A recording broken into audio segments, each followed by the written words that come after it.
Real devotion keeps no accounts. December 31st, 2018. Shri Kishore Ram remarked to Shri P.V.N.M. Sharma, "It is very difficult to stay free of the aspiration for any fruit in return from God while doing service to Him."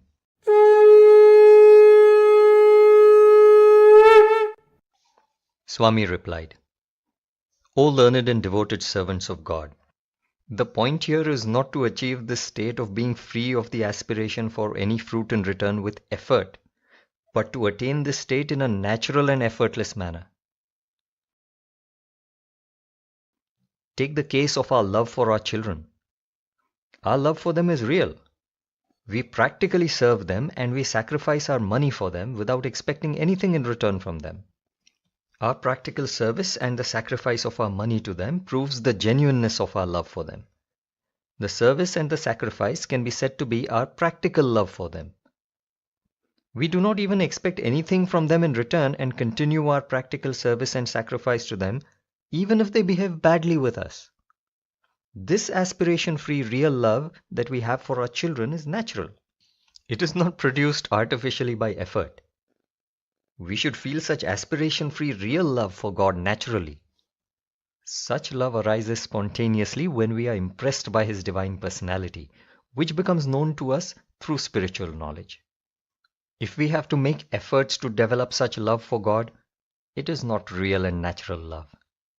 Instead, such effort is linked to our aspiration for some fruit from Him. It means that our real and natural love is only for our children. It also means that we are lying in our prayers to God when we say that God is above all worldly bonds for us, or that God is higher than anybody or anything. We can fool any human being by telling lies, but not God. Let us not say it's impossible to love God without expecting anything in return. The word impossible is an utter lie, since we certainly love our children without any expectation. Would anyone believe if I were to say that I can lift a hill only in Mumbai and not in Delhi? If it's impossible, I should not be able to lift the hill in any place. But if it's possible in one place, how can I say that it's impossible in another place? So we should frankly admit that we have real love only for our children and not for God. The unreal love for God is based on the aspiration for some fruit in return. Such aspiration-filled devotion for God is either prostitution devotion or business devotion. In the former type of devotion, we try to achieve practical boons from God in exchange for our words and mental feelings of devotion. Thus, prostitution devotion is expecting practical boons from God in exchange for our theoretical devotion. In the latter type of devotion, we try to achieve practical boons from God in exchange for some practical service and the sacrifice of some money. Thus, business devotion is expecting practical boons from God in exchange for our practical devotion. We cannot say that even our devotion to our children is based on the aspiration for some fruit in return, such as the aspiration to be served during our old age. This is not true. Even if our children refuse to serve us in our old age, we neither change our will written in their favor, nor do we keep silent if they require any urgent help from us at any time. At the most, we may scold them for their ungratefulness, but our true love for them, which is practically proved through our service and sacrifice for them, never changes. We are afraid of the risk in serving God and sacrificing our wealth to Him without aspiring for any fruit in return. We think, what if God doesn't help me in my time of need? All my efforts in serving Him and the wealth sacrificed to Him would be for nothing. This is the exact point where we slip from the path. We have total confidence in our children who are mere human beings, but we do not have even a bit of confidence in the omnipotent God. Our children are human beings having very little power while God is omnipotent. You think that the omnipotent God will not help you even though you have shown your love for Him practically through service and sacrifice? It means you are assuming that God is ungrateful. How did you assume that God has such a poor character? Sometimes our grown-up children are ungrateful to us.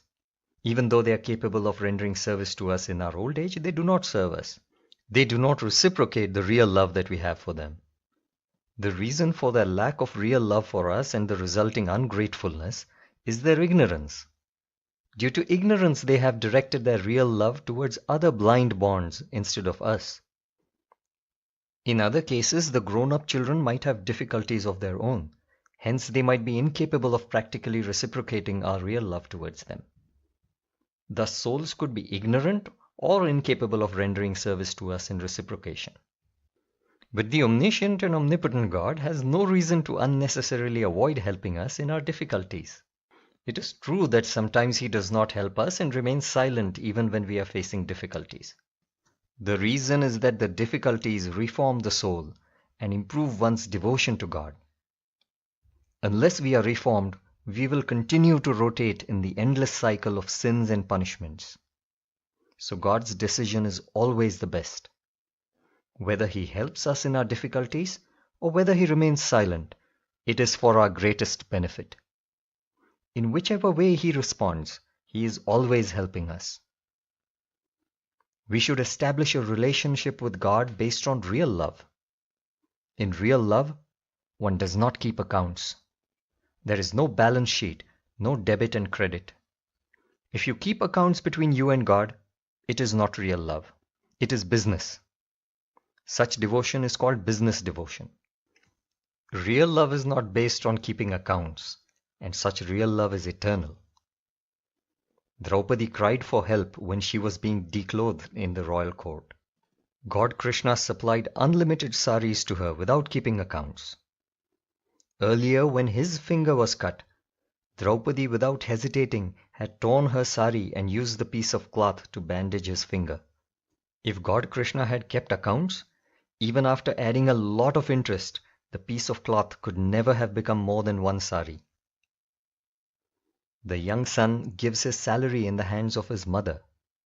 The husband gives his salary in the hands of his wife. The mother or the wife looks after all the needs and comforts of the son or the husband respectively. No account balance sheet is maintained for the amount of the salary handed over and the amount of comfort provided.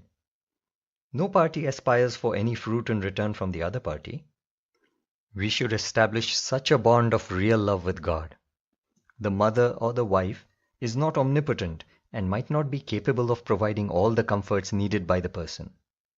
Both are ignorant and might not even be able to understand the person's requirements each time.